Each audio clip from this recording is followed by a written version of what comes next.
Каждая женщина весьма щепетильно относится к вопросу своей внешности. Конечно, одни немного помешаны на этом и никогда не забывают о макияже, укладке и многочисленном количестве нанесенных кремиков, другие же к таким вопросам более равнодушны. Но в любом случае прослыть красивой дамой не прочь абсолютно любая дама. И сложно даже представить, что кто-то зарабатывает себе на жизнь благодаря своему уродству. Но так есть. И тяжелая судьба Мэри Энн Вебстер тому пример. Она была настоящей красавицей, но жизнь перевернула все на 180 градусов, и из очаровательной леди Мэри стала участницей шоу уродов, над которой долгое время смеялись. Как же так произошло? Вообще детство и юность Мэри мало чем могло удивить читателя. Она родилась в достаточно бедной многодетной семье, рано начала подрабатывать медсестрой из-за постоянной нехватки средств. Жила девушка как все, мечтая о прекрасном принце, счастливом замужестве и детях.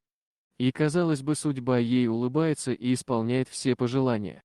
В скором времени Вебстер встретила будущего мужа, положительного флориста Томаса Бивана, от которого родила 4 детей. И пускай жили они небогато, но Мэри была и правда счастлива, ведь она была любима. Все портило лишь ухудшающееся здоровье женщины. Сначала она начала страдать головной болью. Начиная с кратковременных приступов, боль перешла в разряд долгоиграющей мигрени, которая вовсе не хотела отступать. Денег на врача в семье не было, поэтому Мэри лечилась тем, что было под рукой. Вот только ее волновал тот факт, что как-то вроде меняется ее внешность. Лицо будто бы стало крупнее, нос больше. На усталость и физическое недомогание свалить такие изменения было уже нельзя. Симпатичная Мэри менялась на глазах. Все больше она походила на мужчину. Без поддержки мужа неизвестно, как вела себя бы Вебстер, мужчина поддерживал любимую супругу до последнего.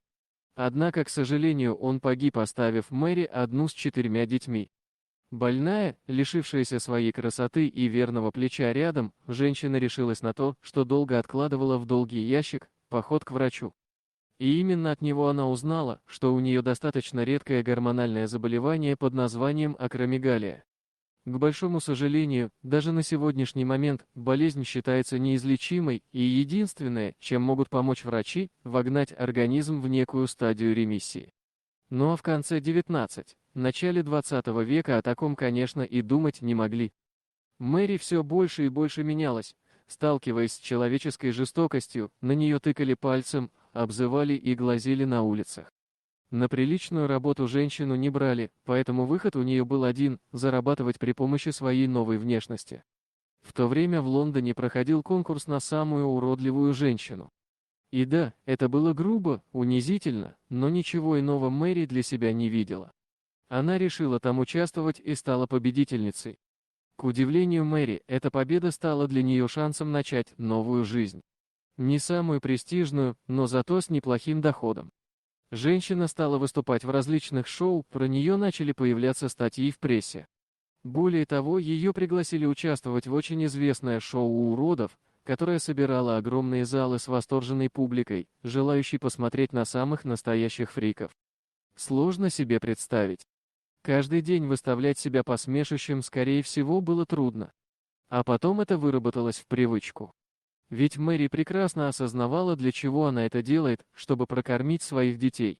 Все ее дети ни в чем не нуждались, да и сама женщина слала отличной матерью, которая обеспечивает их всем, что им только нужно.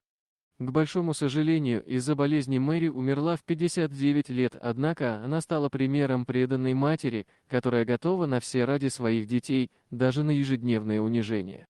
Дорогие друзья, если вам понравилось видео, поставьте лайк, а также подписывайтесь на канал, где найдете еще много интересного.